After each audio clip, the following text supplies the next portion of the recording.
Hi, my friend. Tonight we're going to travel back to the sun-baked banks of the Nile, where the air smells faintly of incense, papyrus scrolls rustle in the shadows, and someone, somewhere, is rubbing moldy bread into a wound with complete confidence.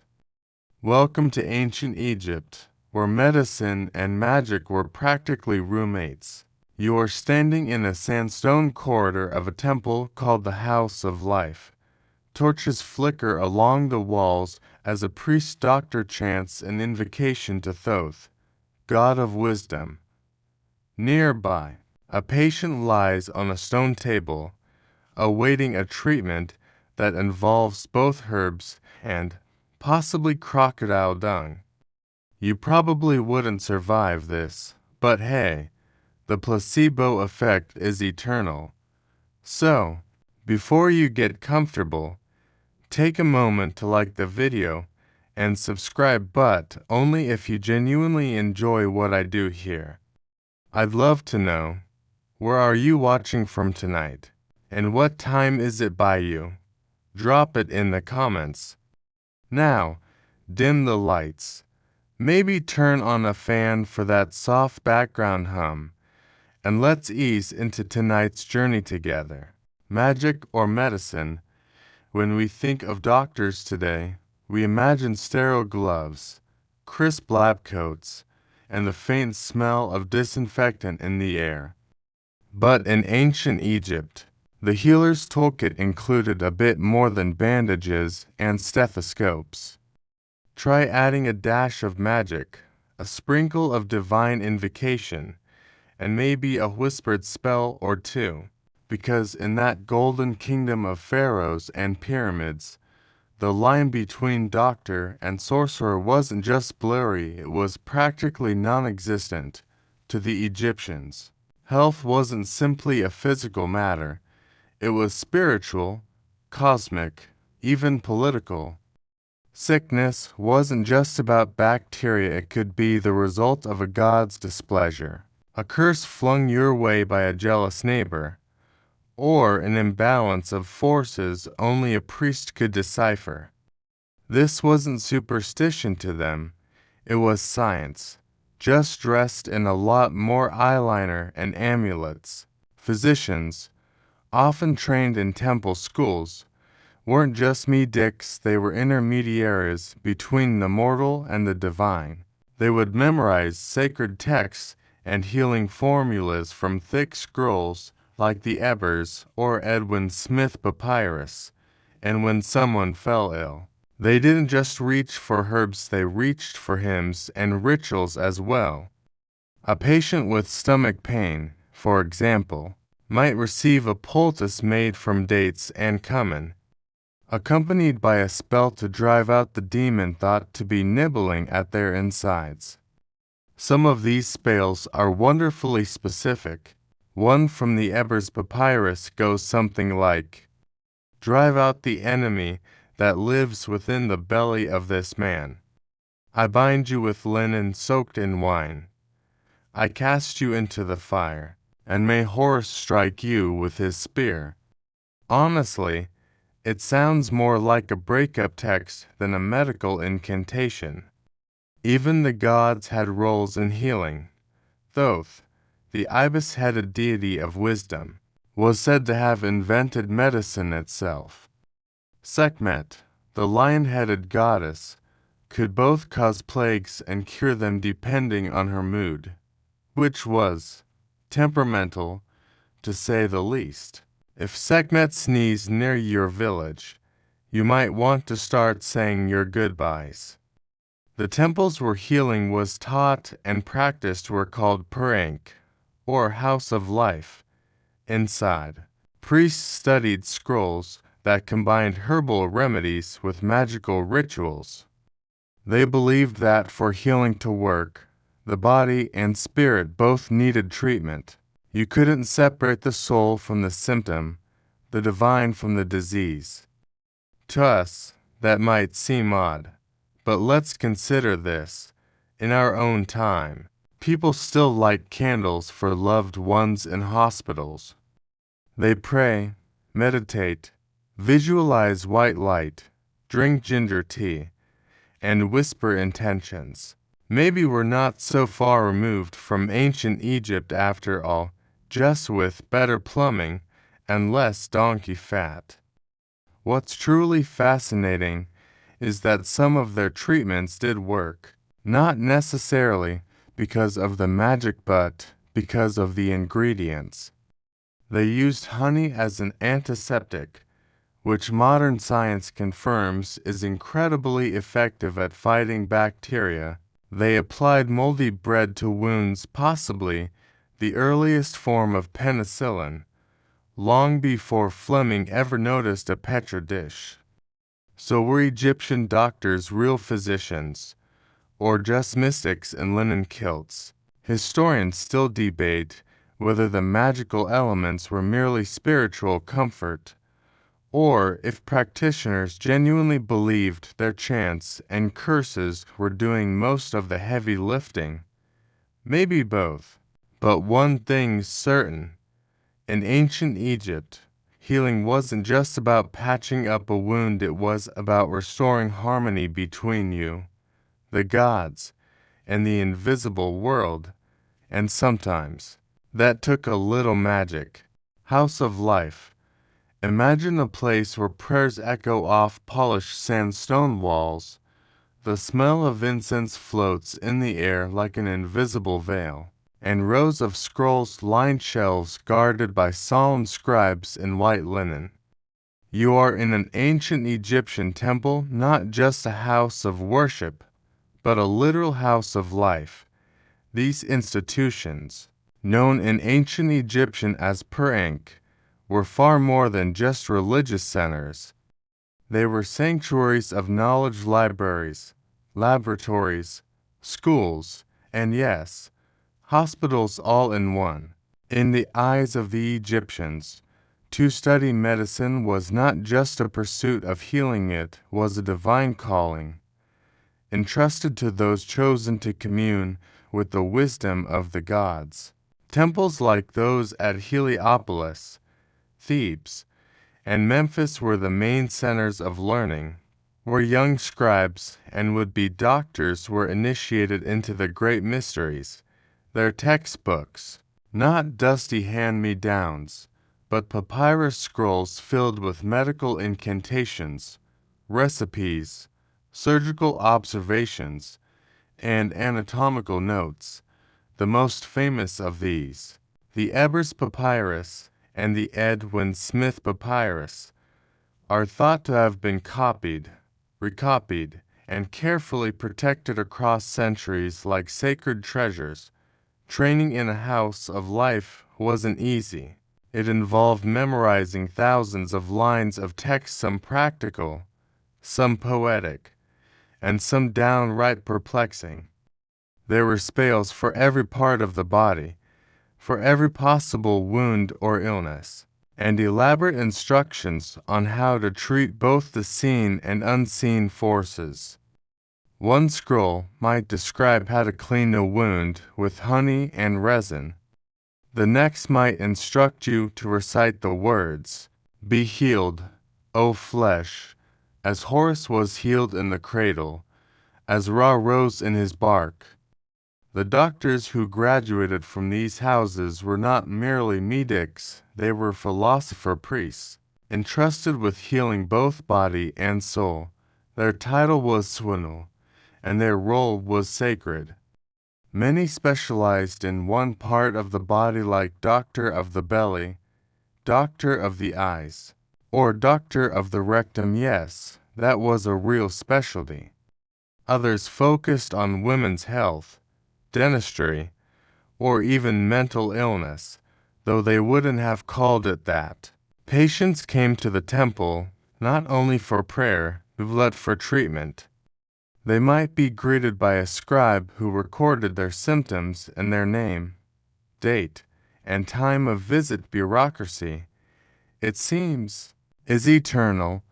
The patient would then be examined by a priest-physician who would determine the source of the illness. If it was judged to be physical, they might prescribe herbs, poultices, or dietary changes. But if the illness was thought to have a spiritual cause, say, possession by a demon or the wrath of a god, then the treatment might involve ritual purification, amulets, or even a sleep in the temple cure known as incubation, in which the patient awaited a dream from a healing deity, and sometimes you'd get both. Imagine going to the doctor and receiving a jar of fig paste for your cough, plus a charm tied around your neck inscribed with a spell invoking Thoth, just in case. These houses of life weren't just for treating common folk either. Elite physicians traveled with the pharaohs and their families, offering care to royalty and noble officials. The prestige was immense. In fact, some doctors were buried in tombs that honored their service not only as healers of bodies, but as guardians of divine knowledge. Even Greek historians like Herodotus were impressed. He noted that Egyptian medicine was so advanced that doctors were assigned to specific diseases that was unheard of in most parts of the ancient world. But of course, this being ancient Egypt, the medical temples were not without a touch of the arcane. Some rooms were restricted to high-ranking priests. Some texts were written in layers of symbolism and metaphor, intended only for the initiated. Healing, in their view, was not a purely physical art, it was a sacred dance between human hands and divine will. Historians still debate whether the House of Life was more library or hospital, more monastery or university. The truth may lie somewhere in between. What's certain is that these centers preserved a vast tradition of healing wisdom that echoed through the centuries, influencing later Greek, Roman, and even Islamic medicine. So next time you walk past a hospital and see rows of fluorescent lights and plastic chairs, just imagine instead a courtyard bathed in sunlight, a healer whispering to a scroll, and the belief that health was not just science but something beautifully sacred. The Ebers Papyrus. Let's dim the lights a little more and unroll a scroll. A very, very long scroll. Imagine a papyrus nearly 20 meters in length, so long it could stretch across your entire living room twice. This isn't just any dusty document. This is the Ebers Papyrus, one of the most fascinating medical texts ever discovered, and an absolute treasure trove of ancient Egyptian health knowledge, magic, and deeply questionable remedies. Dating from around 1550 BCE, during the reign of Amenhotep I, the Ebers Papyrus is essentially the ancient version of Webmed except written in hieratic script and without pop-up ads. It was discovered in 1873 by a German Egyptologist, Georg Ebers, from whom it takes its modern name. When he and his team deciphered its contents, they found themselves immersed in a whirlwind of herbs, incantations, and symptoms that range from too much coughing to snakes living in the belly. The scroll contains over 700 magical formulas and remedies, covering just about every medical complaint under the sun: digestive troubles, dental pain, skin conditions, broken bones, ear infections, and even what we'd now consider mental disorders. It's organized like a medical textbook with sections devoted to specific parts of the body, and even entire passages about tumors, diabetes-like conditions, and contraception. Let's pause there for a moment. Ancient Egyptian birth control. Yes, they had it. According to the Ebers Papyrus, one method involved a paste of ground dates, acacia, and honey inserted in the female body. Surprisingly, acacia contains substances that ferment into lactic acid, a mild spermicide, which means that somehow, amid the charms and chants, they may have stumbled onto something that actually worked. The remedies in the scroll swing wildly between brilliant and bizarre. A treatment for asthma involved inhaling a mixture of herbs heated on bricks, basically ancient aromatherapy. For intestinal worms, you drink a concoction of pomegranate rind and crushed beetles. And for baldness, well, crocodile fat and hippo liver might do the trick. No guarantees. Some entries are wonderfully specific. A remedy for toothache might say, crush the onion, mix with powdered ochre, place upon the tooth. Recite, may Horus guard the mouth, as he guards the boat of Ra. So, it's medicine with a dash of dental theology. The Ebers Papyrus also reflects the dual nature of Egyptian healing, a constant interplay between the physical and the spiritual. For example, some diseases were described as being caused by wandering spirits or evil winds, and the cure would involve both a potion and an incantation.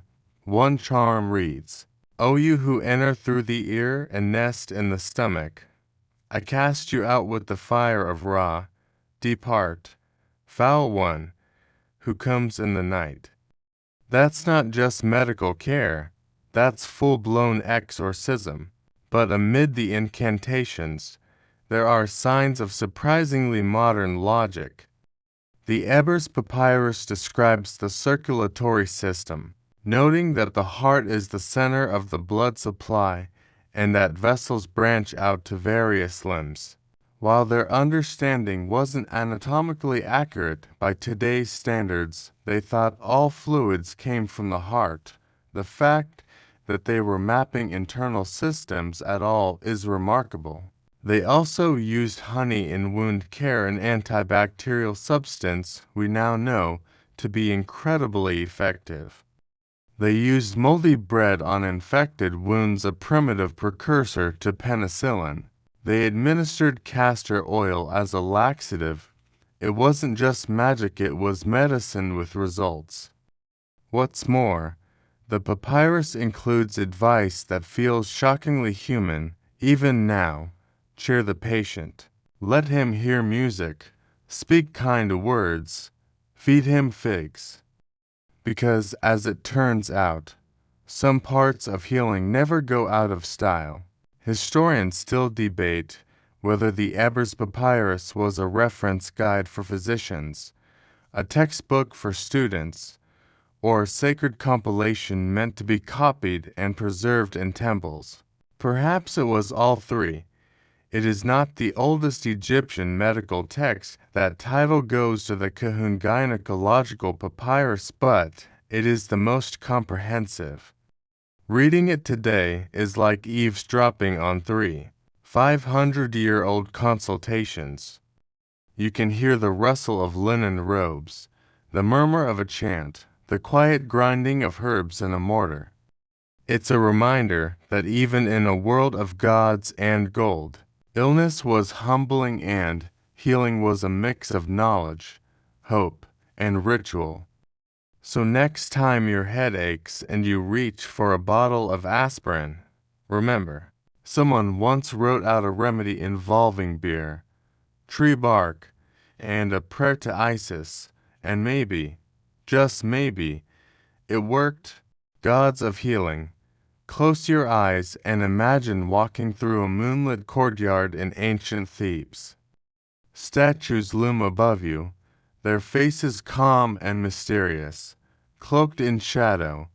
The air is still, heavy with the scent of lotus blossoms and burning myrrh.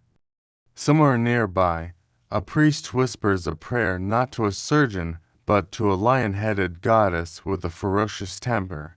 Welcome to the divine side of ancient Egyptian healthcare. In this world, sickness and health weren't just biological states. They were gifts or punishments from the gods. To stay well, you needed more than a clean bandage, you needed cosmic favor. And the pantheon was crowded with deities who could heal you, or absolutely ruin your week. Let's start with Sekhmet, the lion-headed goddess of war, plague, and oddly enough healing. Picture this: she's fierce, fiery, and associated with the scorching desert sun. Sekhmet was believed to unleash epidemics when angered and end them when appeased. Entire rituals were created just to calm her down if there was an outbreak of illness. Priests would chant hundreds of hymns to her, day after day, in hopes that she'd chill out and let everyone recover. The logic was simple: Sekhmet caused disease, so only she could remove it. It's a bit like giving the arsonist the only fire extinguisher in town. Then there's Thoth, the ibis-headed god of wisdom and writing. While he's usually pictured in scholarly roles, recording the weighing of hearts or inventing hieroglyphics, he was also a patron of healing. Thoth was said to have created the magical spells used by physicians. Some believed his knowledge flowed into every medical papyrus, and that doctors were merely channels for his divine intellect.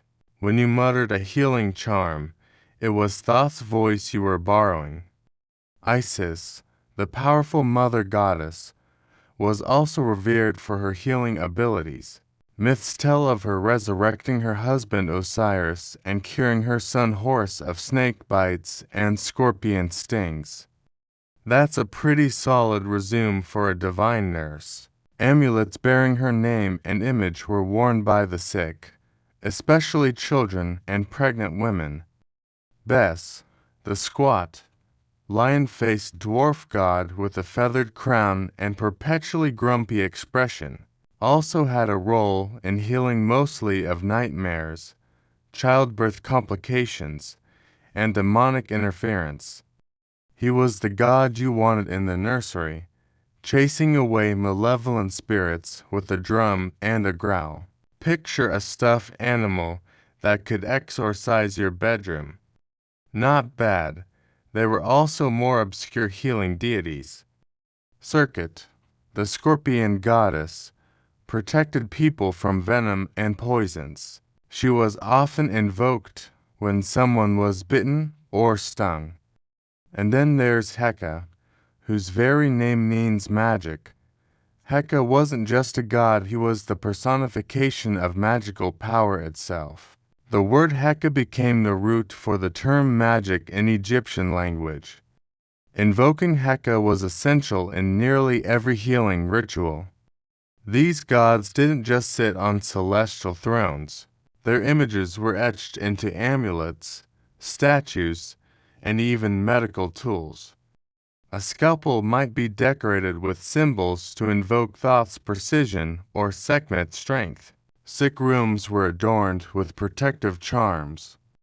When doctors treated patients, they didn't just apply poultices, they also called down divine forces. Sometimes, divine healing took the form of dreams. In temple healing rituals, a patient might sleep inside a sacred chamber, hoping to receive a vision from a god. These dreams could be symbolic or literal, offering guidance or cure. The practice is called incubation, and it's a blend of medicine and mysticism that predates even ancient Greece. One famous tale from a later period tells of a man suffering from blindness who slept in the temple of Imhotep, the deified architect turned healer from earlier times. In the dream, Imhotep appeared and placed medicine on the man's eyes. When he awoke, he could see again. Historians still debate whether the veneration of healing gods was central to actual treatment or a cultural cushion for when medicine failed. After all, when the herbs didn't work, it helped to have a god to blame or beg. But even today, spiritual practices linger in medicine. We still talk about the healing power of faith. Hospitals still have chapels, and many still pray over their loved ones' recovery. In ancient Egypt, healing was never just about the body. It was about aligning oneself with divine will, about restoring not just balance in the bloodstream, but harmony in the universe. You didn't just want the doctor's opinion, you wanted Sekhmet's forgiveness, Thoth's wisdom, and Isis's gentle hand, and with that team on your side, well, even a crocodile bite didn't seem so bad. Toothache and crocodile dung, the humble toothache. A universal nuisance, timeless, throbbing, and always showing up at the worst possible moment. Today, we'd call a dentist and have them poke around with steel tools and Novocaine. But if you lived in ancient Egypt and woke up with your molar pulsing like a war drum, well, get ready for onions, prayers, and just a touch of crocodile dung. Let's begin with some context. Ancient Egyptians really cared about their teeth, which is ironic because their dental health was notoriously terrible. The sand that drifted into their flour from grinding stones made bread a gritty affair. Over time, it wore down teeth so severely that many Egyptians, even nobles, died with jaws full of abscesses, ground down molars, and exposed nerves. If your diet consists of stone-dusted carbs and desert wines, you're going to need a good oral hygiene plan. Unfortunately, toothbrushes and floss hadn't been invented yet. So, what did they use? Well, one common treatment for toothache included crushed onions, powdered ochre, and beer, a kind of primitive dental paste.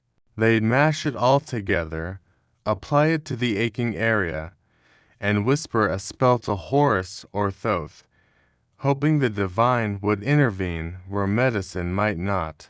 But the real kicker, one variation of a remedy involved crocodile dung. That's right. Some prescriptions called for dried reptile droppings to be mixed with ingredients like incense, honey, or resin and then placed directly onto the inflamed gums. Because obviously, nothing soothes pain like a mouthful of now monster poop. The logic, if we can call it that, was based partly on symbolic reasoning. Crocodiles were powerful animals associated with Sobek, a fearsome god who protected people and occasionally devoured them. Using part of the crocodile may have been seen as channeling Sobek's strength to expel evil spirits believed to be causing the pain. The dung may have also had mild antibacterial properties, though let's be honest, they were probably guessing. Still, not all remedies were quite so fragrant. The Egyptians also relied on frankincense, myrrh, and honey, ingredients that we now know have real antimicrobial effects. Honey, in particular, was a favorite treatment. It was smeared onto sore gums, abscesses, and wounds because it helped kill bacteria and promote healing. It also tasted better than crocodile dung. Then there was the mystical element. A toothache wasn't just physical, it might be the result of an evil spirit living in your jaw. Some spells called for placing an amulet on the head or neck to ward off the offending presence. Others involved reciting phrases like, "Come out, you who dwell in the root. I banish you in the name of Horus, the clean-mouthed." Not exactly dental surgery, but probably satisfying to shout when you're in pain. Interestingly, the Edwin Smith Papyrus, a more practical medical text from the same era, avoids some of the more magical approaches. It treats injuries and abscesses with bandages, splints, and poultices, suggesting that some doctors were already leaning toward observation-based treatment. But the majority of common folk likely relied on local healers, who combined whatever they had on hand, herbs, prayers, and whatever the Nile coughed up that week. The big question, of course, is, did any of it work? Surprisingly, some of it probably did. The antimicrobial qualities of honey, the soothing effects of oils and herbs, and even the placebo power of a well-delivered spell could have provided relief. And as strange as the ingredients seemed to us, they were part of a coherent worldview, one in which pain had both physical and spiritual causes, and healing meant treating both. Historians still debate whether some ingredients were actually applied or whether they were symbolic. Did anyone really put crocodile dung on their molars? Or was it metaphorical, meant to frighten off evil forces? Some Egyptologists suggest these prescriptions were partly ritualistic, intended to make the patient feel spiritually protected, even if the real benefit came from rest and honey. So, the next time you groan about waiting 2 weeks to see the dentist, just imagine squatting in the corner of a reed hut, watching a man in linen grind crocodile pellets while reciting prayers to a falcon-headed god. Suddenly, that dentist office with cheesy music and mini rinse doesn't seem so bad, does it? And hey, at least they weren't using hippo bile. Though, they totally did, but we'll save that for another section. Heart, not brain. If you were to ask an ancient Egyptian where your thoughts come from, your dreams, your ideas, even your sneaky plan to sneak extra figs after dinner, they wouldn't point to your head. Nope. They'd press a hand over your chest and say, quite seriously, it's the heart. To the Egyptians, the heart was everything. It was the seat of emotion, intellect, memory, personality, and conscience. The brain, just a bit of useless filler behind the eyes. Squishy, gray, and completely unimportant. In fact, during mummification, the brain was usually pulled out through the nose and thrown away. Yes, discarded.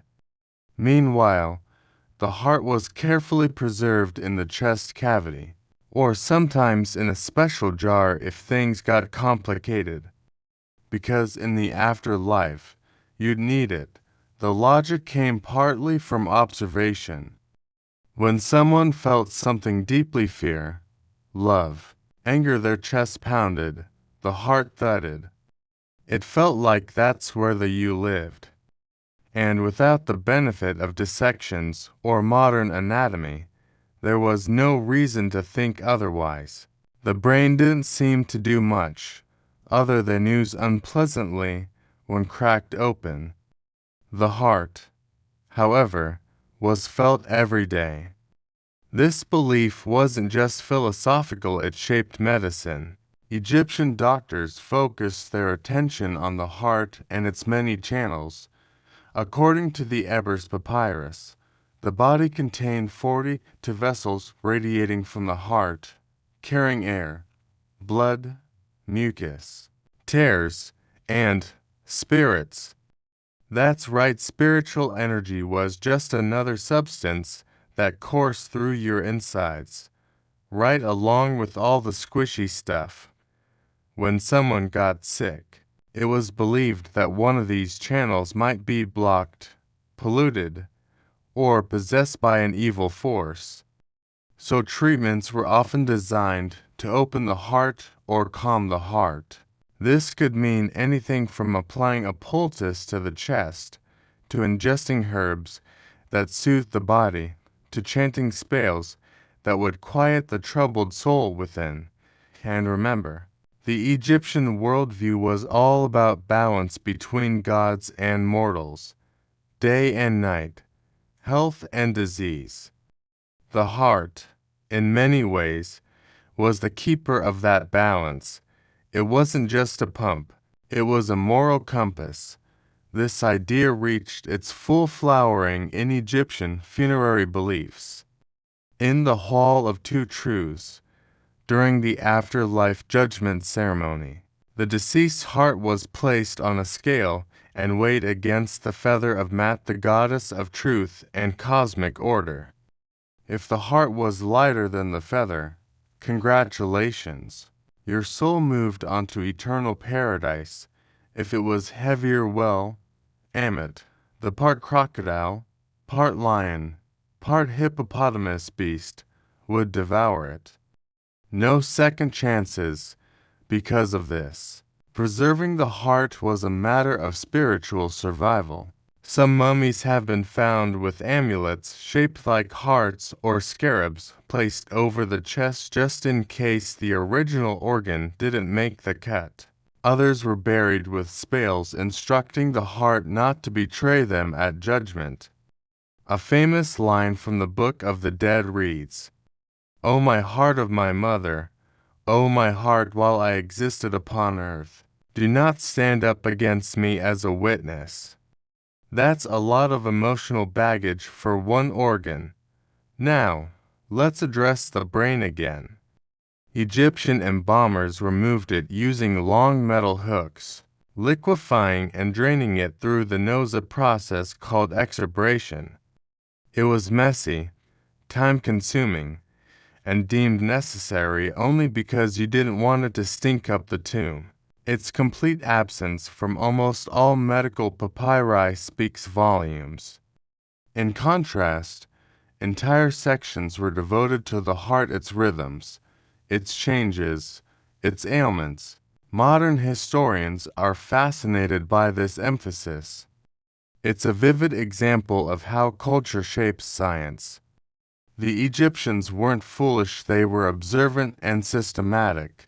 They simply lacked tools to see the internal world with precision. They used metaphor and intuition. And, in a way, their belief in the heart as the core of the self, and so strange.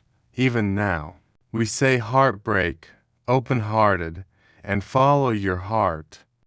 Historians still debate whether the Egyptians knew the brain had function, but ignored it for spiritual reasons, or whether it truly seemed inert and unimportant. Either way, they put their faith in the heartbeat, not the head. So next time you feel something deep in your chest, whether joy, sorrow, or that funny flutter before sleep, think of the ancient Egyptians. They nod solemnly and say, "Ah yes, your heart is speaking." And perhaps, in their own mysterious way, they were right. A magical diagnosis. Picture this. You've got a fever. Your stomach's acting strange, and your limbs feel heavy. In today's world, you'd book an appointment, get poked with a thermometer, maybe have some blood drawn, and end up with a prescription. But in ancient Egypt, your doctor might diagnose you by reading your pulse, observing the stars, and maybe asking if you recently offended any spirits. Welcome to the mystical world of Egyptian diagnosis, where medicine met magic and symptoms were often just whispers from the invisible realm. A typical diagnostic session began with close physical observation. The physician, usually trained in a temple's house of life, would examine the patient's pulse, skin color, posture, breathing, and even the way they spoke. This wasn't superstition, it was the beginnings of empirical observation. For instance, one section of the Ebers Papyrus includes detailed instructions for feeling a patient's pulse and interpreting it like the flow of the Nile. If it beat too quickly or too weakly, Something was clearly out of balance. But here's where it gets extra dreamy. After this basic examination, the doctor might consult omens, dreams, or the will of the gods. They might ask the patient about their recent behaviors. Have they been near a forbidden tomb, touched a sacred animal, eaten something during an unlucky hour? All of these could be the root of illness. Then came the divinatory tools. Some healers carried special amulets or rods said to reveal hidden knowledge. Others used dream interpretation, believing that visions during sleep could uncover the source of suffering.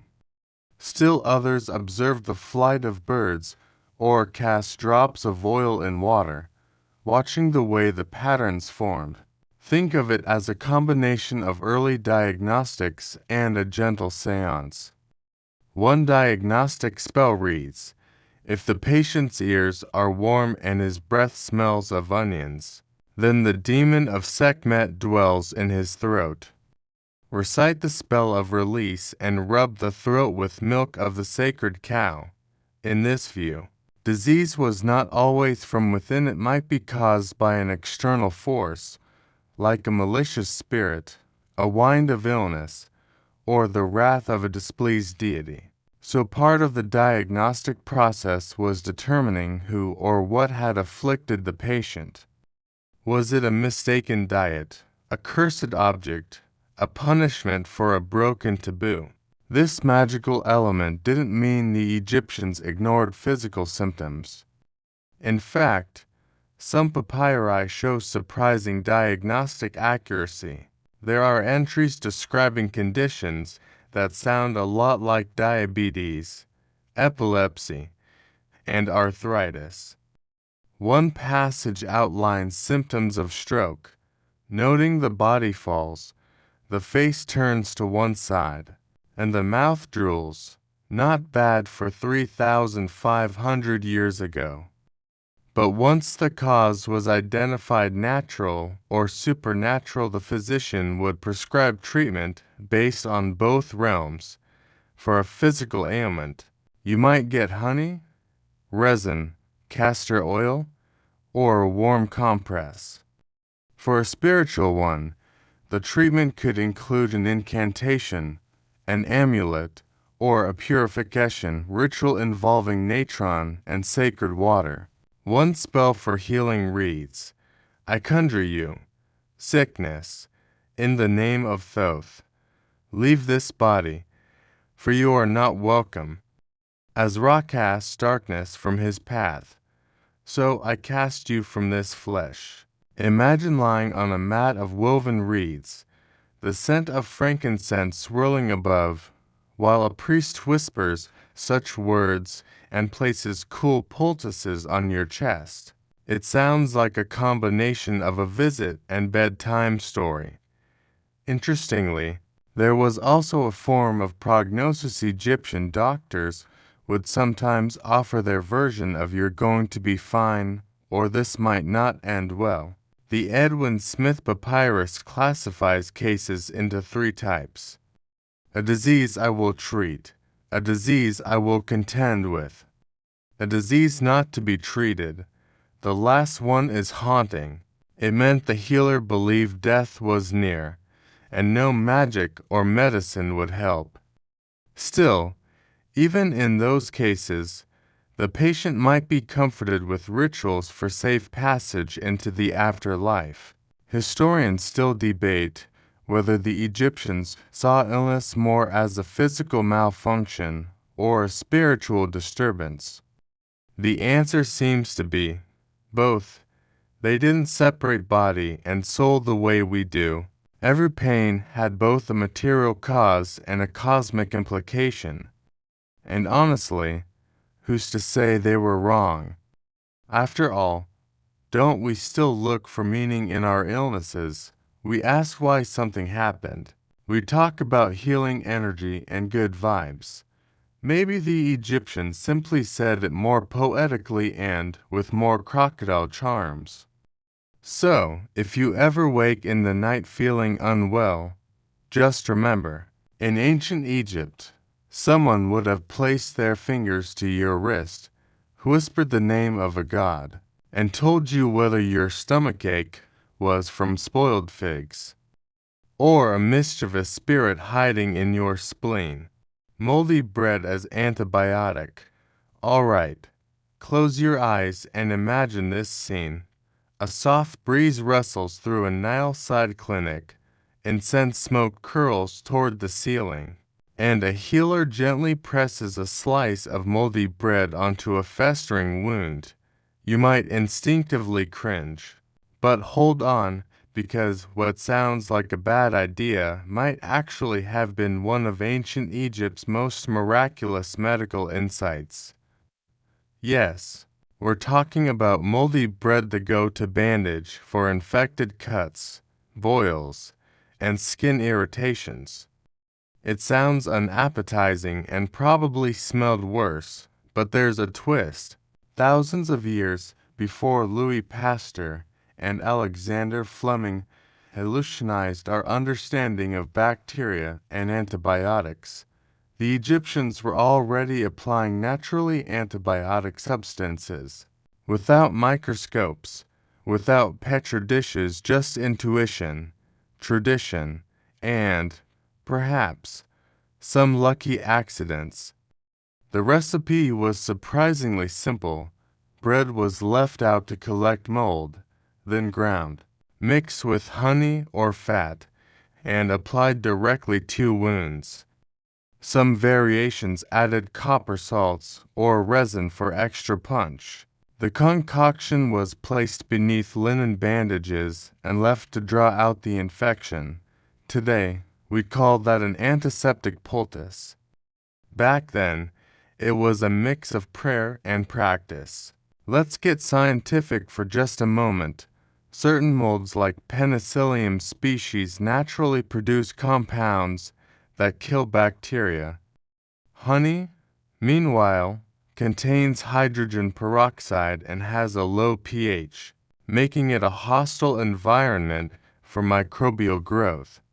In modern wound care, both are still used, especially in medicinal-grade honey dressings for burns and ulcers. So, while the Egyptians didn't know the word bacteria, they clearly knew what worked. How did they discover it? That's one of those delightful historical mysteries. Maybe a healer noticed a dirty bandage led to faster healing. Maybe someone accidentally used moldy food in desperation and saw the wound improve. Or maybe they observed how wounds treated with sweet, sticky substances fared better than those left dry and exposed. There are references in both the Ebers and Edwin Smith papyri to wound care that include moldy substances, though not all are as explicit as apply green fuzz. For example, prepare a poultice of old bread and grease. Place upon the sore, that it may heal. Recite the words of Thoth, and bind with fresh linen. It's understated, but telling. The real magic is how these treatments were packaged. Egyptian medicine never separated science from the spiritual. A wound wasn't just a tear in flesh, it was a breach in cosmic harmony. So, you didn't just need moldy bread, you needed moldy bread, properly blessed, wrapped in linen while invoking Horus. That last part, it might seem like ritual, but in many ways, it increased the patient's trust in the healing process. And trust, as any modern placebo researcher will tell you, is powerful. Interestingly, many modern scholars have tried to replicate ancient Egyptian remedies, and some have held up shockingly well. Honey dressings, onion poultices, and yes, even moldy bread compresses have shown antimicrobial effects in controlled tests. It's not hospital-grade medicine, but it's far from nonsense. Of course, not all their wound treatments were winners. Some involved crocodile fat, Others included animal excrement. And a few had you sleep with a mouse tied to your foot. So let's not give them too much credit. Still, it's remarkable that amid all the charms and chants, there was a thread of practical observation. Egyptian healers didn't just throw things at the wall. They recorded results. They passed down remedies that worked. And moldy bread that once stuck around. Historians still debate whether the Egyptians understood mold's role in healing or if its effect was purely coincidental. There's no record of them isolating active compounds, but in a way, their success without scientific tools might be more impressive than our modern methods. They were experimenting blind and sometimes they got it beautifully right. So next time you toss out stale bread, just pause for a moment and remember that blue-green fuzz might once have saved someone's life along the Nile. And honestly, that's kind of beautiful, moldy, but beautiful. Surgery with Flint Tools. Let's take a deep breath now. Imagine lying still on a woven mat, under the flickering light of oil lamps. A priest-physician leans over you with focused eyes, steady hands, and in them not a scalpel of shining steel, but a sharp, carefully honed flint blade. Yes, friends, tonight we're talking surgery. Ancient Egyptian style. It might sound alarming, but ancient Egyptians did perform basic surgical procedures, and they weren't entirely bad at it. In fact, for a civilization that didn't have metal scalpels, bronze came later, anesthesia, or germ theory. Their approach was, dare we say, remarkably advanced, and often surprisingly successful. They understood that sometimes prayer and poultices just weren't enough. Wounds needed to be cleaned, drained, stitched, or even lanced. Tumors needed to be cut away. Broken bones needed to be set and immobilized.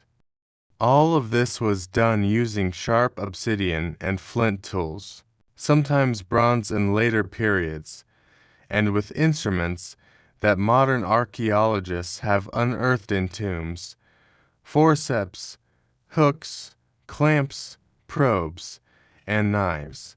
The most important source on Egyptian surgery is the Edwin Smith Papyrus, a remarkable text dating to around 1600 BCE, though likely copied from an even older source. It reads less like a spellbook and more like a field manual. It documents 48 cases of trauma and surgical scenarios, from skull fractures to dislocated shoulders, and describes diagnosis, prognosis, and treatment for each. Let's peek inside.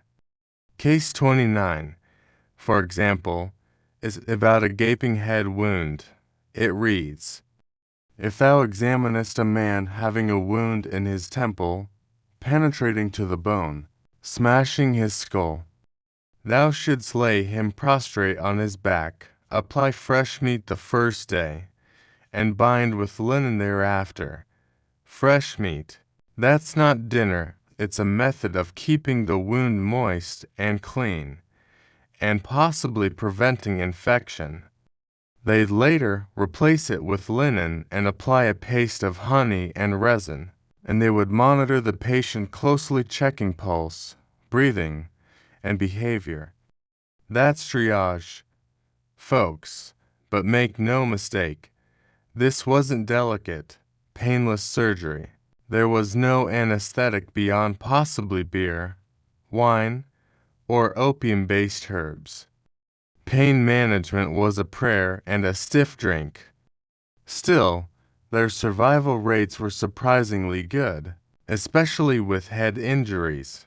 You see, the Egyptians had a secret weapon: mummification. Thanks to the embalming process, Their knowledge of internal anatomy was far ahead of many other ancient cultures. They knew the location of organs, the shape of bones, and how to remove a brain with an iron hook, though, as we know, they didn't think it mattered much. Embalmers weren't doctors per se, but their work informed the healing arts. Surgery wasn't limited to trauma, either. Evidence suggests that Egyptians performed incisions to remove abscesses, drained pus, and even cauterized wounds using heated metal. A rare and risky practice, but sometimes necessary. They also set broken bones with splints and bandages, often coated in gum or resin to harden and hold the limb steady. And if you're wondering about the tools, here's a peek at their surgical starter kit. Flint blades, incredibly sharp and precise, even rivaling modern scalpels in cutting ability. Bronze hooks and forceps, to grasp tissue or remove debris. Linen bandages, for wrapping, often pre-soaked in antiseptic solutions. Honey and resin, for dressing wounds. Surgical needles. Yes, they stitched wounds shut using thread made of plant fiber or sinew. Were they performing open-heart surgery? No. Brain surgery? Unlikely. But minor procedures? Absolutely. Some skeletons show signs of trepanation, the drilling of holes into the skull to relieve pressure or treat head injuries, and some individuals survive the procedure long enough for bone to regrow. Still, it wasn't all sharp instruments and calm hands. Many procedures included magical rites, such as invoking the power of Sekhmet or Heka to protect the patient. A flint blade might be blessed before making the first incision. A chant might be whispered as the wound was stitched. It wasn't just about cutting, it was about restoring harmony to the body and the spirit.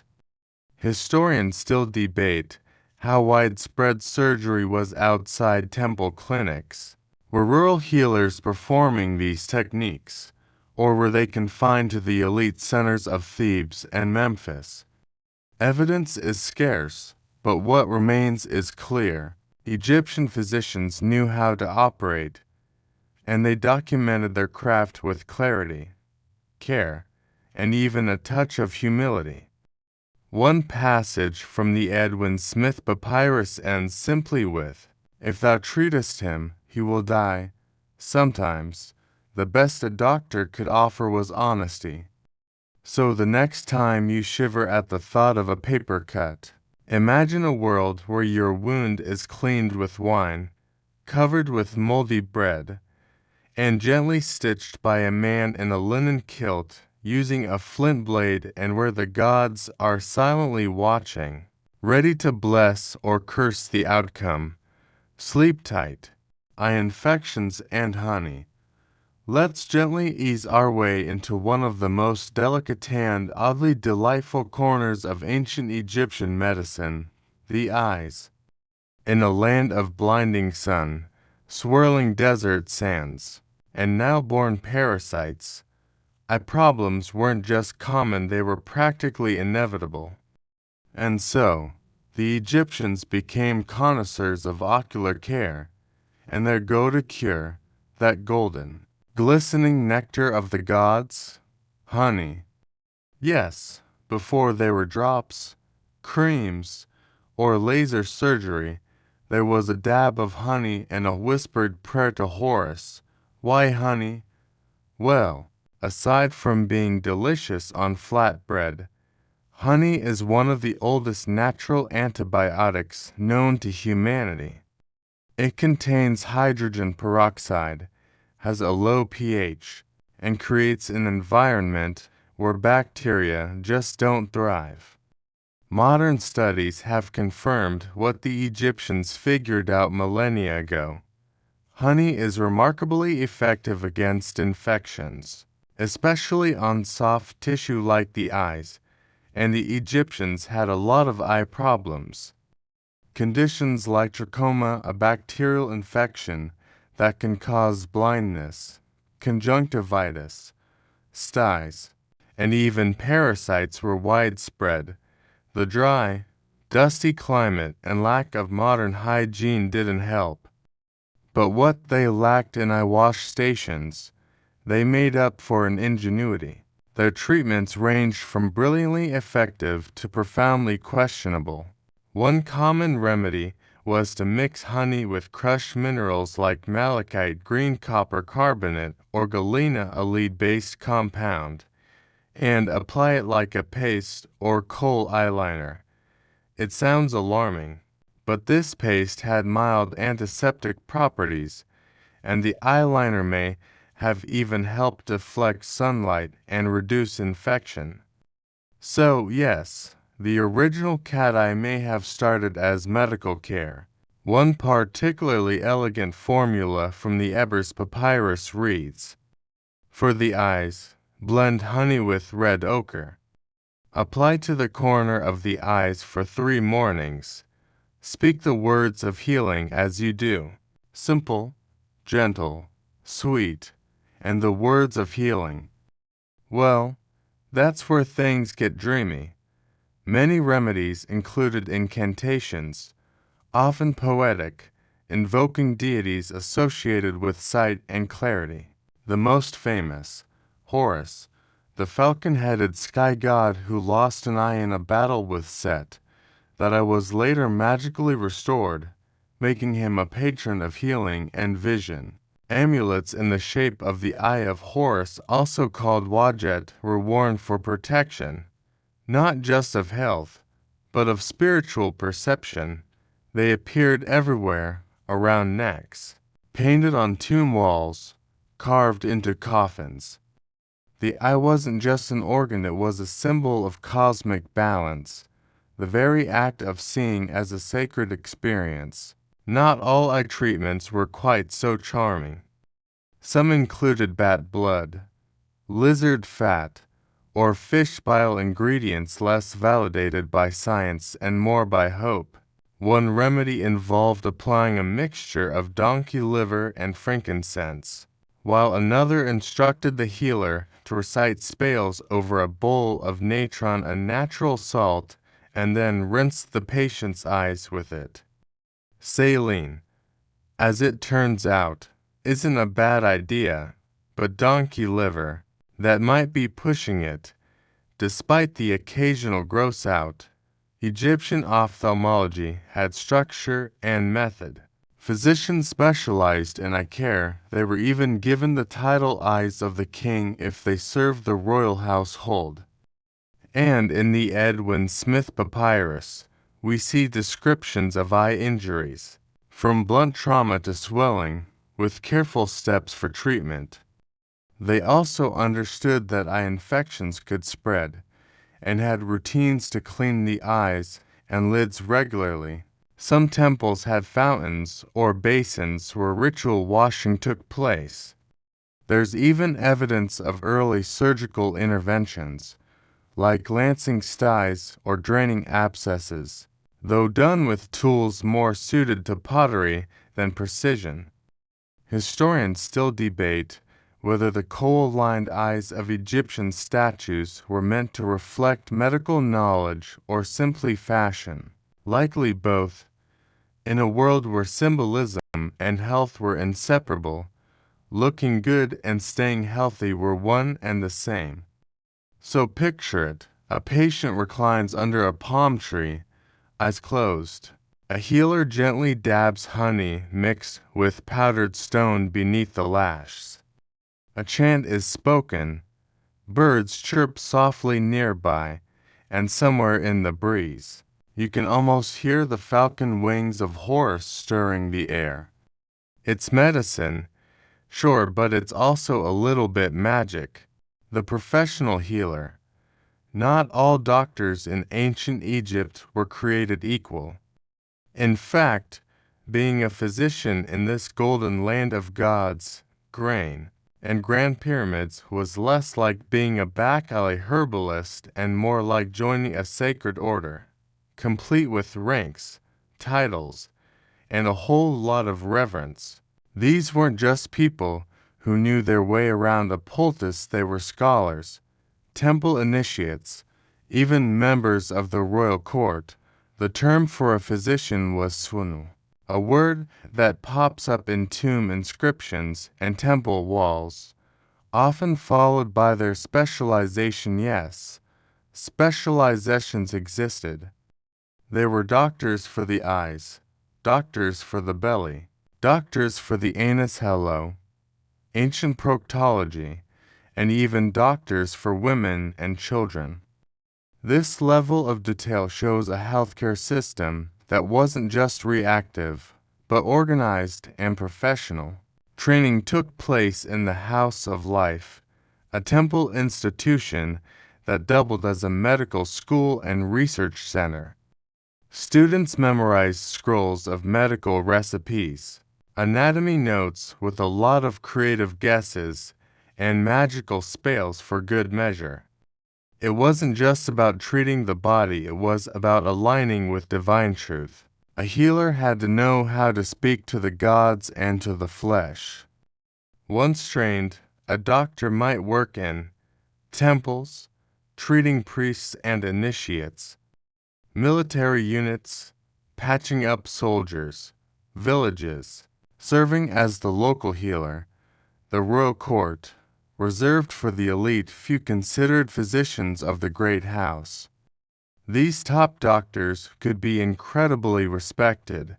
Some were even buried in tombs with elaborate inscriptions, praising their healing powers and kindness. Imagine having your own mini pyramid because you were great at treating snake bites and toothaches.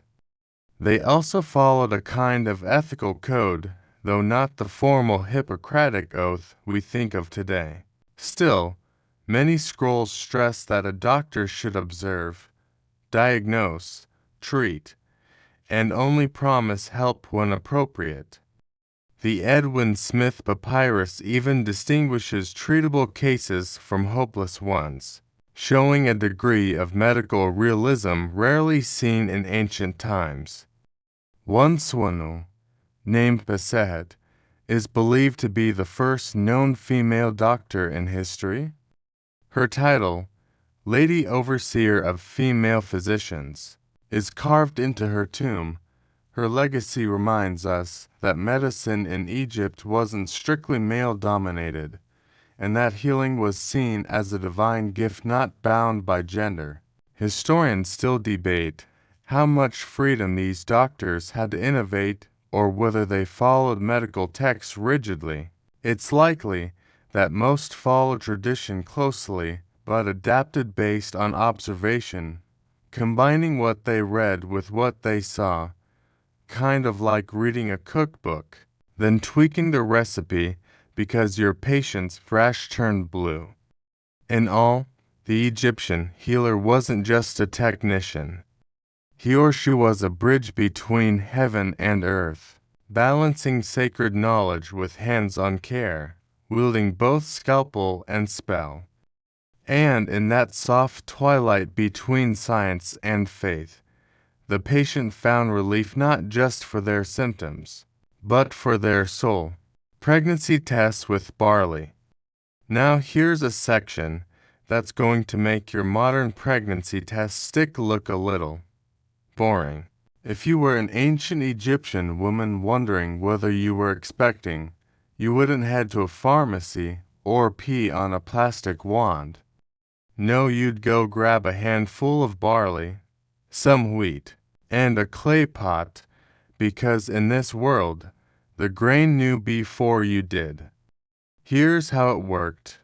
The method is described in the Berlin Papyrus around 1350 BCE and goes something like this.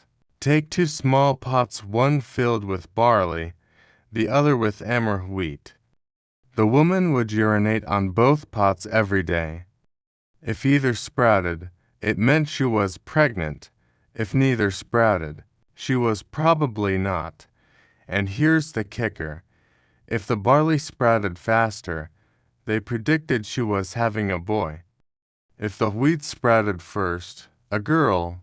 Yes, a gender reveal with grains, long before blue cupcakes or pink balloons. Now, you're probably wondering, did it work? Surprisingly, sort of. In 1963, researchers actually tested the method.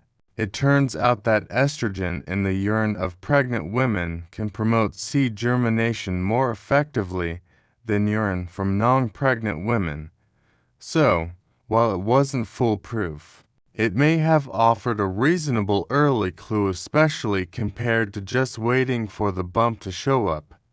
This grain-based method wasn't just clever.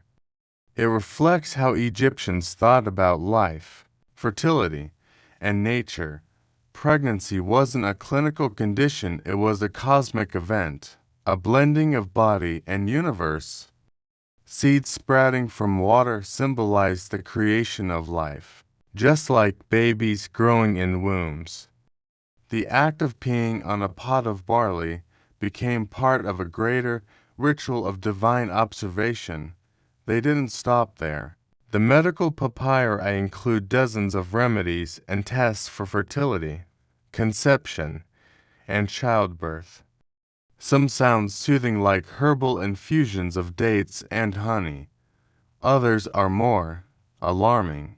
One fertility test involved inserting onion juice into the vagina and checking if the scent reached the nose by morning. If it did, congratulations, you were considered fertile. If it didn't, well, back to the barley.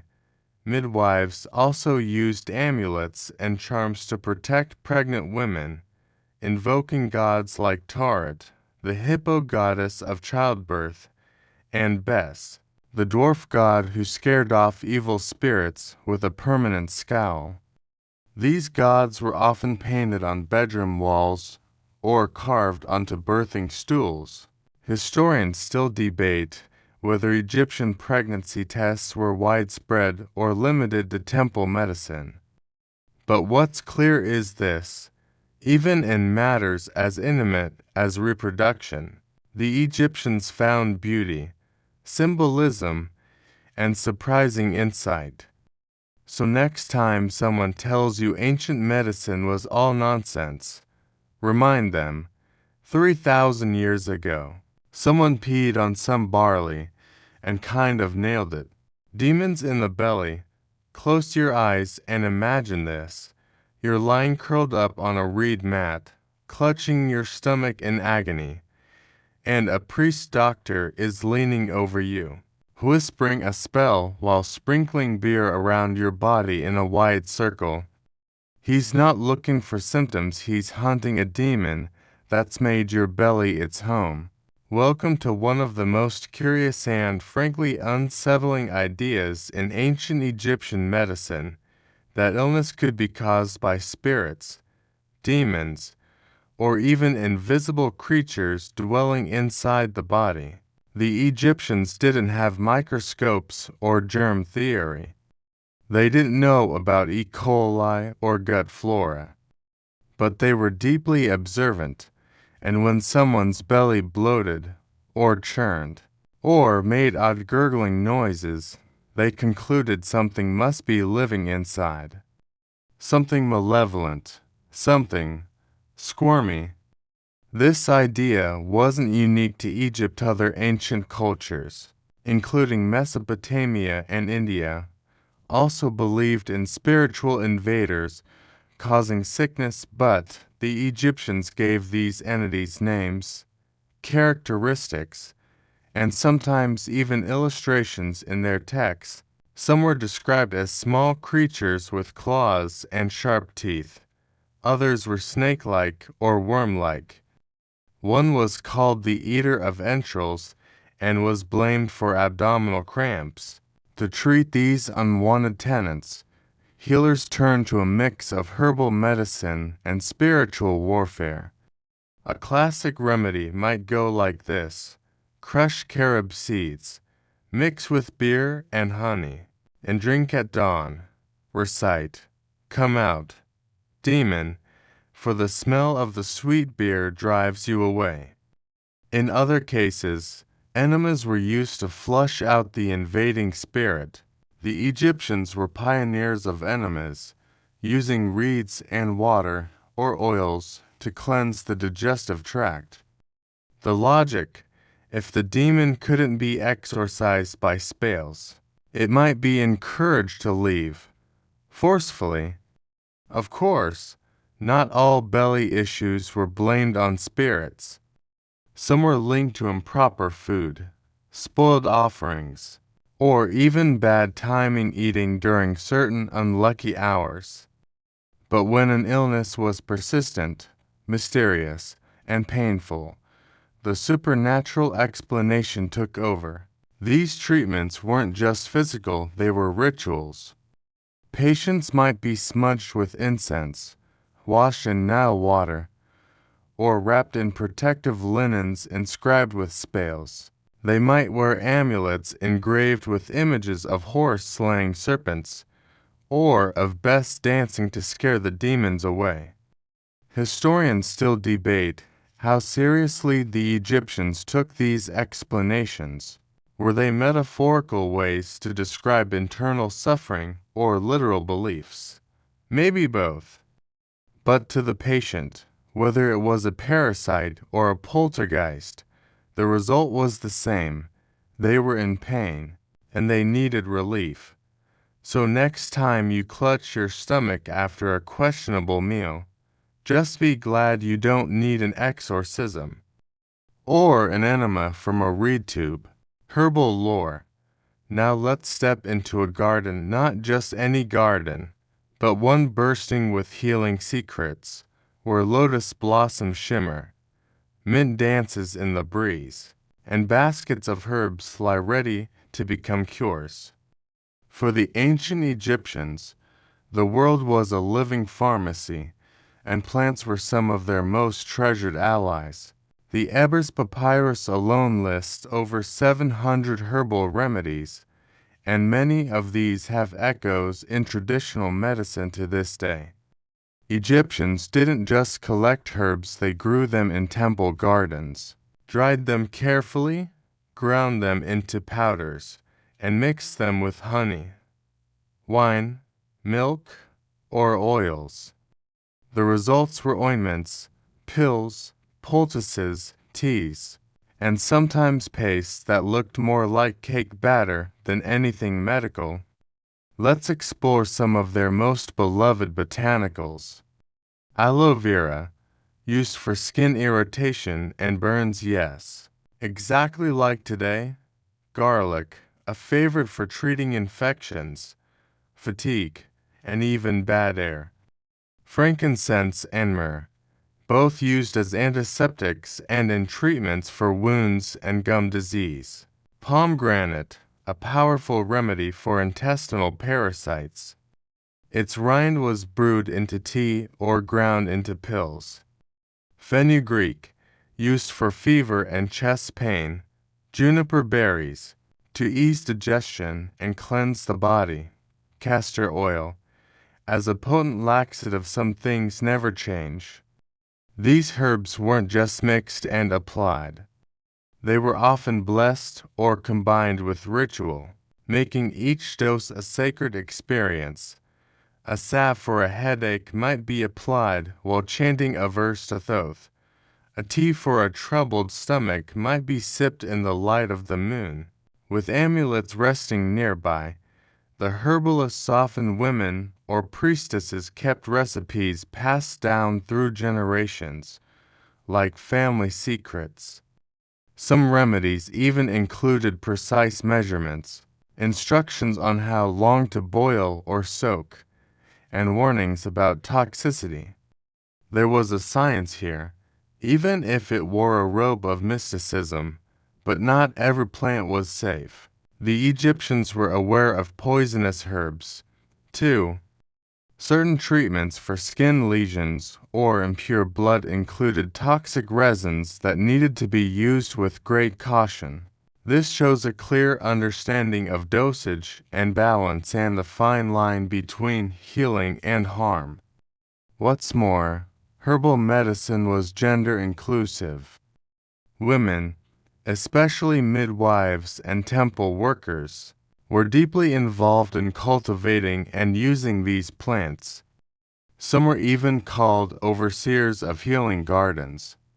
Historians still debate how effective these remedies were, but many ingredients like garlic, honey, and myrrh have confirmed antimicrobial or anti-inflammatory properties. And while some mixtures were pure wishful thinking, we're looking at you, lizard ash. Others were remarkably practical. So imagine a sick child sipping warm tea made from dates, figs, and crushed anise seeds, while their mother whispers blessings over them.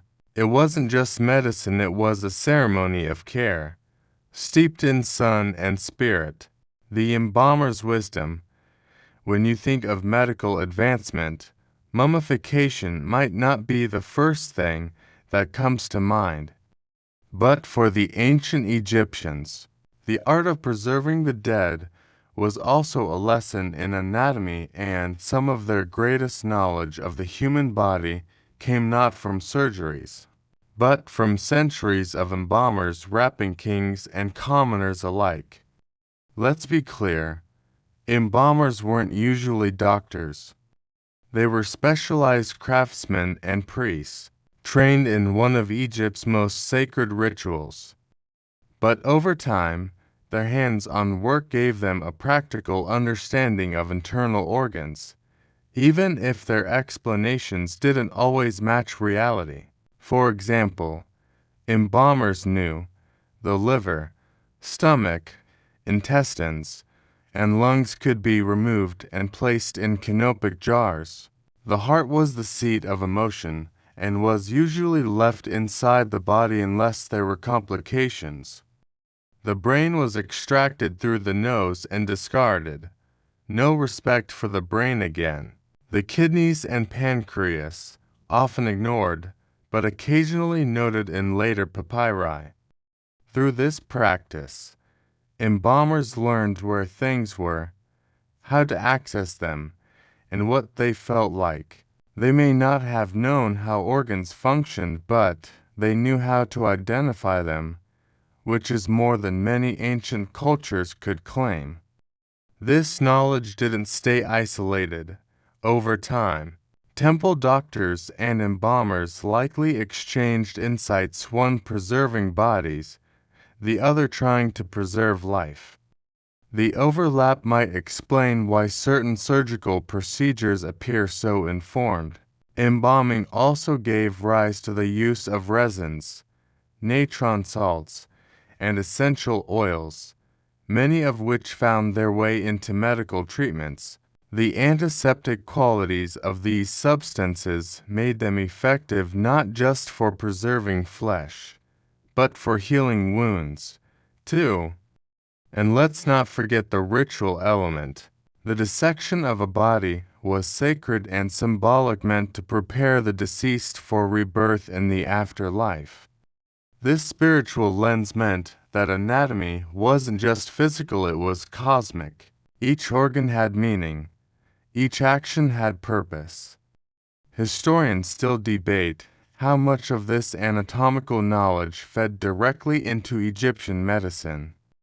But there's little doubt the embalmers, in their quiet workrooms filled with linen, oils, and prayers, helped build a body of knowledge that shaped the healer's art for centuries. So, the next time you marvel at a preserved mummy in a museum, think of it not just as a historical curiosity but as a silent teacher, a body that once helped the living understand themselves. Public health and cleanliness. Take a deep breath. The air smells of lotus blossoms and maybe just a hint of incense. You walk along a well-swept street near the Nile, where homes are made of mud brick and walls are painted with scenes of daily life. Surprisingly, it doesn't smell too bad. In fact, it smells fresh. Welcome to the surprisingly sanitized world of ancient Egypt. While the ancient Egyptians didn't have soap as we know it, or sewers like the Romans, they took cleanliness incredibly seriously. To them, being clean wasn't just about physical health, it was a moral and spiritual duty. Clean bodies, clean homes, clean temples. A clean person was a person in balance, in harmony with the gods. So, what did cleanliness look like in 1500 BCE? Let's begin with bathing. Egyptians bathed regularly daily, if they could afford it, using water from the Nile, basins in courtyards, or large ceramic tubs. Wealthier households had full bathing rooms with drains and jars of scented oils. The working class simply poured water over themselves from jars, often while standing on a flat stone. Soap, not quite. They used a kind of paste made from animal fat and alkaline salts, which foamed when mixed with water. Think of it as a rudimentary body wash, effective, though not exactly lavender scented. After bathing, Egyptians applied perfumed oils to their skin. These weren't just for smelling good. Many oils had antibacterial properties and helped protect against the sun. Myrrh, frankincense, and castor oil were favorites. Even hair was oiled and styled. Lice, a known problem, but shaved heads and wigs were an effective and stylish solution. Let's not forget clothing. Clean, white linen was the norm, and priests, they took it to the next level, bathing several times a day, shaving all body hair, and wearing freshly laundered robes before performing any ritual. Cleanliness was a requirement for touching the divine. But what about the other kind of hygiene? Toilets, they existed. Wealthy homes had simple stone or ceramic seats, placed over clay pots or pits. Commoners used public latrines or went to the edges of fields. Toilet paper, not quite sand, water, or smooth pottery shards were likely used. It sounds unpleasant, but in the dry Egyptian climate, pathogens didn't spread as quickly as they might in other parts of the world. More importantly, the Egyptians had a strong sense of waste management. They dug refuse pits outside cities. They used ash and sand to cover messes. In temples and palaces, special workers cleaned constantly, even on building sites. Archaeologists have found evidence of designated latrine areas. Water.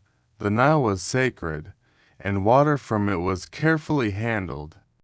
People filtered it through linen cloth before drinking, and boiled it when possible. Wells and cisterns helped store clean water during dry seasons. And in the realm of medicine, cleanliness played a central role. Wounds were washed with beer, vinegar, or natron, and tools were often heated or anointed with oils before use.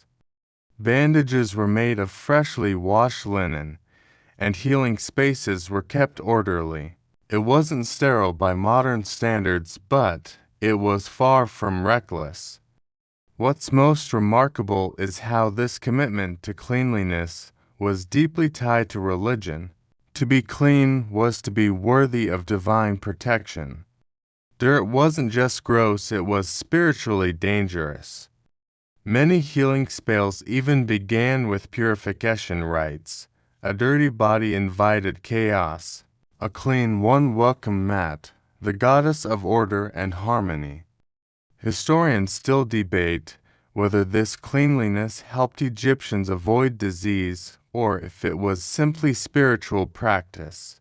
but the archaeological evidence well-preserved drains, soap residues, oil jars, and orderly latrines suggest that hygiene was practical, not just pious. So as you tuck yourself in tonight, just imagine the care with which a priest might bathe before dawn, how a mother might oil her child's skin with frankincense, or how a village healer might scrub her hands with natron before preparing a poultice. All small acts quiet, repetitive, gentle but deeply meaningful. And perhaps that's what public health really is, a collection of tiny rituals performed every day, not just to fight illness, but to honor life. Animal medicine. Now imagine the room grows a little darker, lit only by the glow of an oil lamp. A clay bowl simmers gently over a low fire. In it, the fat of a crocodile swirls with bits of donkey hair, a trace of lizard blood, and a few drops of goat's milk. To our modern noses, it smells curious, but to an ancient Egyptian healer, this was medicine crafted with care, intention, and a splash of the Nile's wildest creatures. Yes, welcome to the world of animal medicine, where some of the most revered cures came not from plants or prayers, but from the beasts, birds, and bugs that shared the land with them. In ancient Egypt, the boundary between human and animal was never sharply drawn. Animals weren't just food or labor, they were messengers of the gods, living embodiments of divine qualities. So, when you used part of an animal in a cure, you weren't just applying grease or bone, you were borrowing power. Let's explore the pharmacy of fur, feather, and fang. Crocodile fat, believed to have protective powers, especially against infection and evil spirits. It was smeared on wounds or burned in incense to clear the air. Possibly pungent, possibly symbolic, possibly both. Donkey milk, highly prized as a treatment for fevers, fatigue, and stomach disorders. It was thought to be especially pure and nourishing, fit for royalty and infants alike. Cleopatra herself was rumored to bathe in it, though that may be more legend than lotion. Lizard blood and fat, used in ointments for skin disease and swelling. Lizards were seen as regenerative, almost magical, and so their bodies were infused with healing potential. Mouse paste, crushed mice, yes, really were mixed with dates and honey to treat earaches and toothaches. The idea, the vitality of a living creature might chase out the pain. Or maybe it was just a case of, let's try everything. Bee venom and honey. Bees were sacred to the Egyptians, and their honey was everywhere in medicine. But even bee stings were applied deliberately in some cases to stimulate blood flow or shock the illness out of the body. Snakes and snake skin. Parts of snakes were used in potions for joint pain and even as aphrodisiacs. The snake, after all, was a creature of transformation, shedding skin, slithering between worlds. Dangerous, yes, but also sacred. Fish oils. The fat of certain Nile fish was used in balms and laxatives. The fish goddess Hatmhit was even worshipped in the Delta region, blending aquatic life with divine healing. Dung, yes, again, from crocodiles, donkeys, and even cows. Dung was dried, powdered, or diluted into treatments. While the logic may escape us, some modern researchers have found low levels of natural antibiotics in herbivore waste. Still, not recommended for DIY use. Of course, these remedies weren't always used alone. They were often combined with herbs, oils, or wine, and applied under the watchful eye of a priest or swan, and each ingredient carried not just physical properties, but symbolic weight. A balm made from lion fat, if you could get it, might imbue the patient with courage and strength. Vulture feathers, protection from unseen forces. Amulets also featured animal imagery: scorpions to ward off venom, falcons for sharp vision, frogs for fertility. Some were shaped from wax or clay and dissolved in water to create a sort of holy tea to the Egyptians. Animals were never just animals. They were living metaphors, sacred vessels, and occasionally walking medicine chests. Healing with animals meant aligning oneself with the natural and divine world at once. Historians still debate whether these animal-based treatments had consistent medical effects, or whether they served more ritual or psychological purposes. Likely, it was both. Some components like honey or fish oil had real benefits. Others provided comfort, awe, and spiritual reassurance. So picture a healer in the twilight, mixing donkey milk and myrrh into a warm drink, humming a prayer to Bess as she tends to a sick child. Or an old fisherman rubbing crocodile fat on a broken foot, whispering thanks to Sobek as he gazes at the moonlit Nile. It's messy, it's mythic, it's medicine. And somehow, even in the strangeness, there's something deeply human. Female doctors. Let's pause the incense and dim the torchlight, because now we're stepping into a story history often forgets.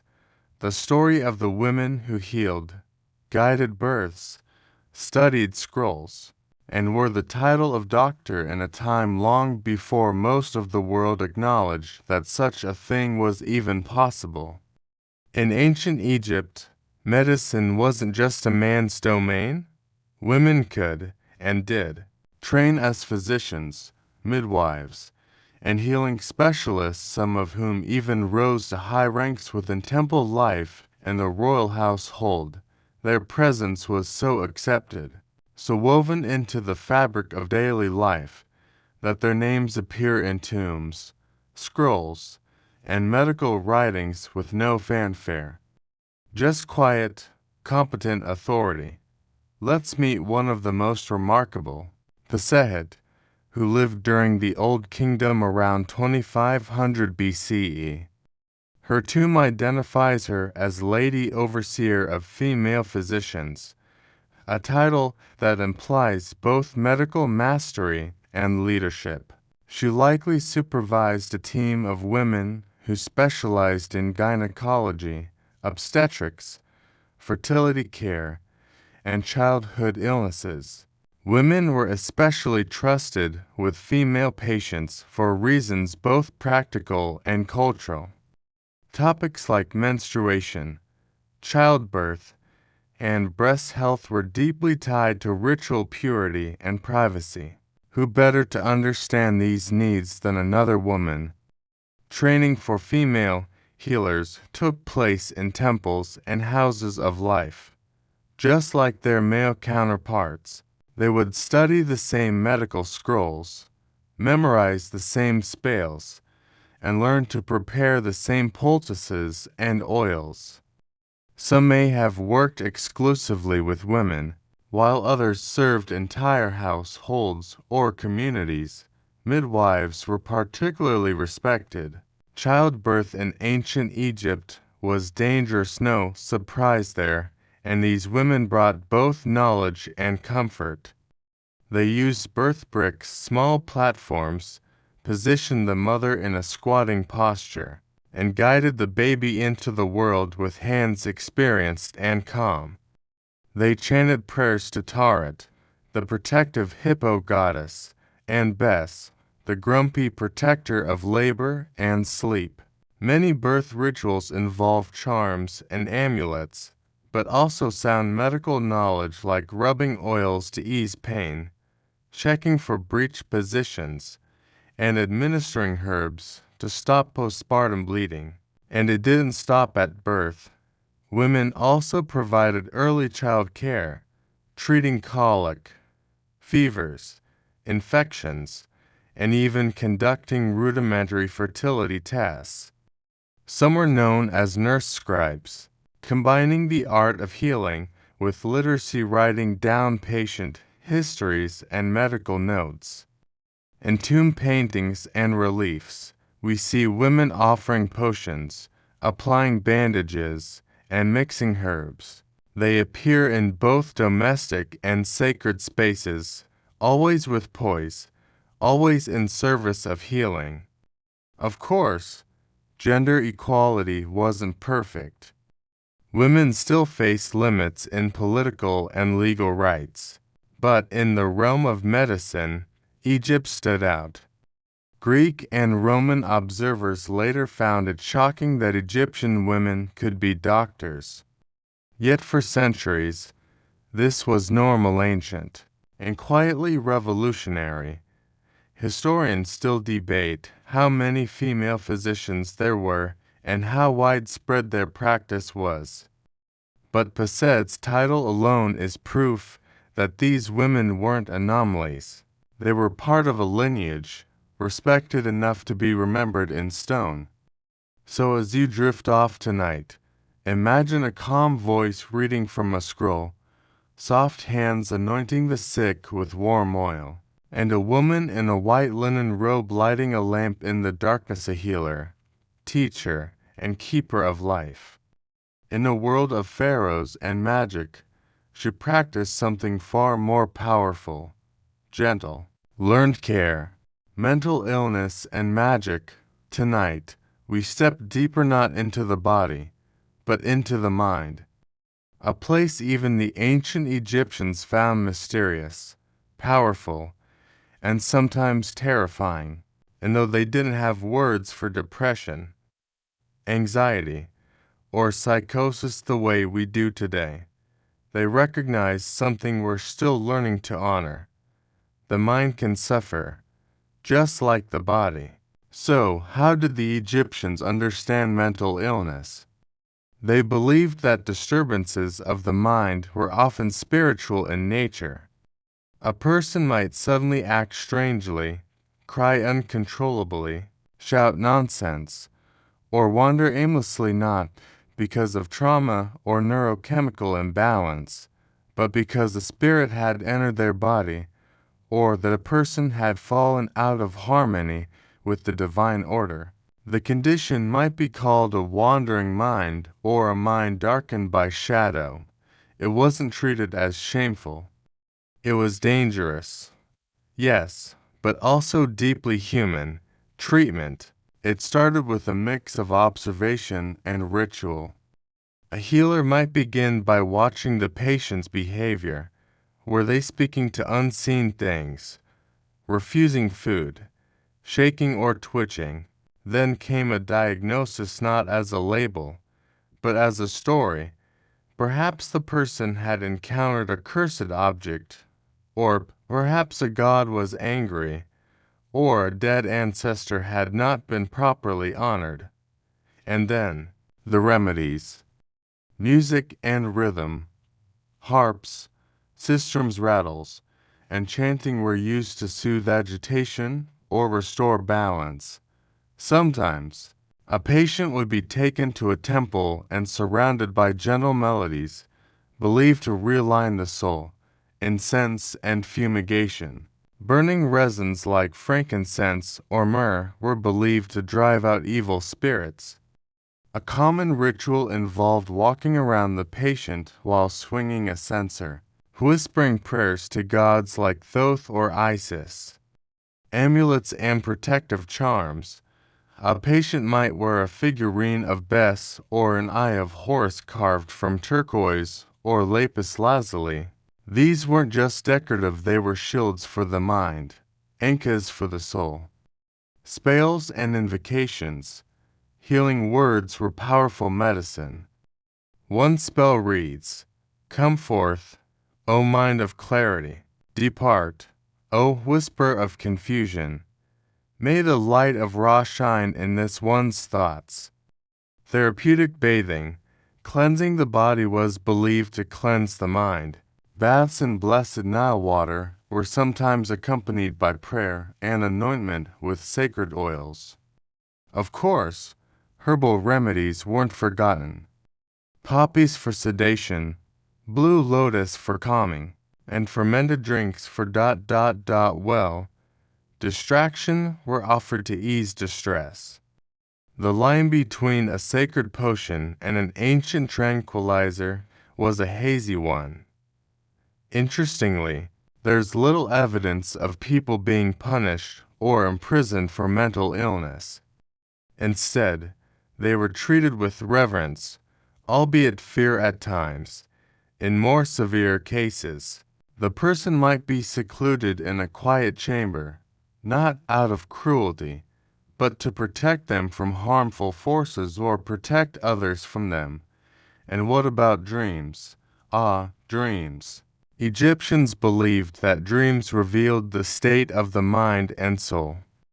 Temples of sleep sanatoria existed where the mentally ill could rest, dream, and receive guidance from gods. A priest might interpret the dream, offering insight or prescribing a remedy based on the symbols seen. Historians still debate how psychological these practices truly were, but in a way, their combination of music therapy, aromatherapy, counseling, and spiritual care resembles aspects of holistic mental health today. They may not have had serotonin or synapses, but they understood the importance of peace, ritual, and gentle attention. So, tonight, as your thoughts settle and sleep begins to soften the edges of your waking mind, think of those ancient healers lighting incense, whispering charms, and reminding the troubled, you are not broken, you are simply out of tune. Let us help you find your music again. Legacy of Egyptian medicine. And now we arrive at the final chamber, the quiet heart of this long, winding temple. Here, surrounded by shadows and scrolls, we ask a gentle question. What did the world remember of Egypt's healing arts? After the gods had fallen silent, the pharaohs had turned to dust, and the great houses of life had gone still. The answer, more than you might think, Egyptian medicine didn't vanish with the end of dynasties. It flowed onward, like the Nile itself, into Greece, Rome, Byzantium, and beyond. The scrolls and practices of the Swinu became part of a much wider tradition of ancient science, whispered between generations of healers, scribes, and seekers. Let's start with Imhotep, the polymath priest who served Pharaoh Djoser around 2600 BCE. He was so revered for his wisdom and healing that, centuries later, he was deified, becoming the god of medicine. Greeks living in Egypt during the Ptolemaic period equated him with their own god of healing, Asclepius, and in temples from Alexandria to Athens, his name endured. Greek physicians like Hippocrates and Galen were influenced by Egyptian ideas, especially in the study of anatomy, surgery, and herbalism. While they criticized the magical elements, they borrowed freely from the practical side, the methods of wound care, the use of certain plants, even the concept of specialized doctors for different body parts. Roman military medicine also reflected Egyptian techniques like bandaging wounds with honey-soaked linen or applying poultices to infected skin. In Roman Egypt, many Egyptian doctors were employed in field hospitals, bringing their millennial methods to the legions of the empire. Later, during the Islamic Golden Age, Egyptian medical texts were preserved, translated, and expanded. Arab scholars like Al-Razi and Ibn Sina Avicenna studied their herbal catalogues and case-based diagnoses, helping bridge ancient thought with the emerging world of Islamic medicine. Meanwhile, back in Europe, during the Middle Ages, the Ebers and Edwin Smith papyri were unknown, but the echoes of Egypt still lingered in folk medicine. The use of garlic, the binding of wounds, the belief that healing involved body and soul. In modern times, the rediscovery of these papyri in the 19th century stunned the academic world. Here was proof that, 3,000 years ago, a civilization had already recorded complex diagnoses, developed surgery, experimented with fertility tests, and even applied antibiotics long before microscopes, thermometers, or lab coats. What's even more remarkable is how much of their thinking still feels strangely familiar. We still seek balance in our bodies. We still use honey, willow bark aspirin, fennel, and garlic in medicine. We still light candles, wear lucky charms, and whisper words of hope when someone is sick. Historians still debate just how scientific ancient Egyptian medicine truly was, how much was trial and error, how much was magic in a white linen robe. But the truth is, they were trying. They watched, they recorded, they cared. And perhaps that's the most enduring part of their legacy, not the tools or the scrolls, but the gentle insistence that suffering deserves attention, that the wounded deserve dignity, and that healing is both a science and an art.